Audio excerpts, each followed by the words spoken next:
an important deadline for our next guest and people who are trying to solve an issue with the developer over a forested area of St. Norbert. That deadline is looming. Gerald Toll is with this part of the Coalition to Save the Lemay Forest. Good afternoon. Thanks for joining us. Hello. How are you? I am well. For those who are don't know the issue at hand here, take a moment or two and explain a little bit of what you're dealing with in a part of the historic part of St. Norbert, and what many people, hundreds if not thousands of people who've weighed in on a petition, are trying to convince the city, the province, and maybe even the federal government to do.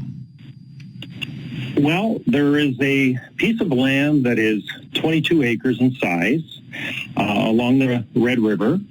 It has been really treated for many years as public space, but in reality, it's been owned publicly by an individual, and over time, many individuals. But currently, the individual that has it right now is using the end of 2023 as a time frame where he wants to either sell the property and move on to develop elsewhere, or he states that starting early 2024, if there's no movement on someone being interested in the land, he is going to start developing multifamily units on the property. And currently it's a very functional forest, an urban forest that Winnipeggers do not want to lose. We want to preserve the forest for the animals and the infrastructure that's there. And I think that gives you a little bit of a background of what we're facing, trying to save a forest within the city.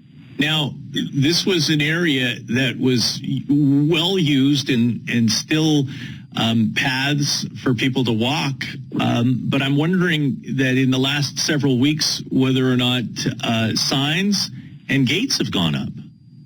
Yes, he has put up no trespassing signs. He sent out letters to the neighborhood stating that no one is welcome to be on the property, to use the property, or to walk the property. I have not seen fences blocking things off fully, but the signs are at all the entrance areas into that piece of property. The signs of no trespassing are very visible. And I am of the opinion that the people of St. Norbert have respected his wishes and stayed off the land. You and others have gone to City Hall, have had meetings with provincial, even federal officials to try to have them step in. How's that going?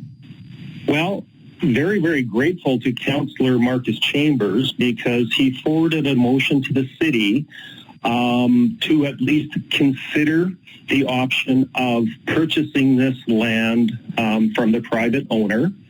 And the ultimate goal would be preserving the land and turning this into a public park.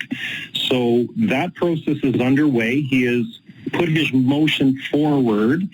However, the Standing Policy Committee has held off a decision until January 11th, and at that point, hopefully they'll be deciding to negotiate and try and purchase this land.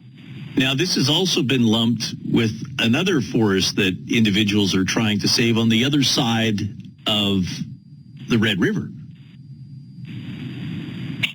Yes.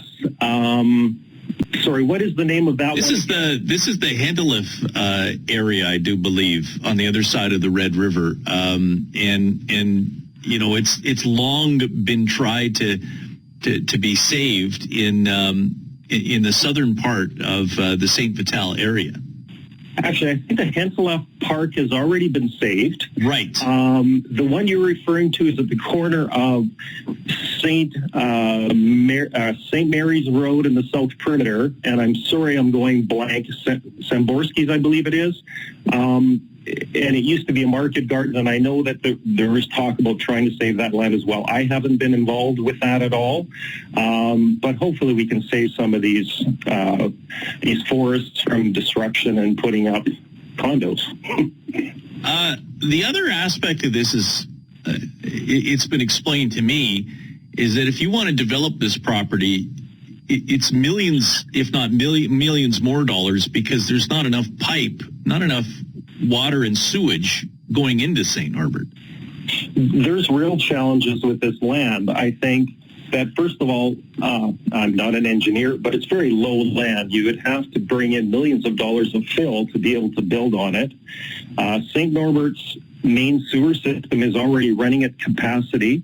So to build a whole new community of, we're assuming, a couple of thousand units, would overrun a system that's already overrun. So the person developing this land would have to upgrade the structure to the whole community. The road system here is not set for that type of traffic into an area. The main road that he would want to use as an entrance into a new neighborhood here goes right past the school. That's the École Noël Richaud School. There's a lot of challenges to this land, and it's also been publicly owned for, I believe, 40 years, and I don't think anyone has actually gone to the point of seeking permits with the city to actually go to the development process. The forest in question in South St. Vital is the Sumka Forest. Sumka. And that is being linked to the Lemay Forest. So we'll see early in January where this goes. Mr. Toll, I appreciate you giving us the update. Several stories to follow in the weeks ahead, including this one. Thanks so very much for joining us this afternoon. Thank you, Richard. Happy New Year. And to you and yours, Gerald Toll, part of the Coalition to Save the Lemay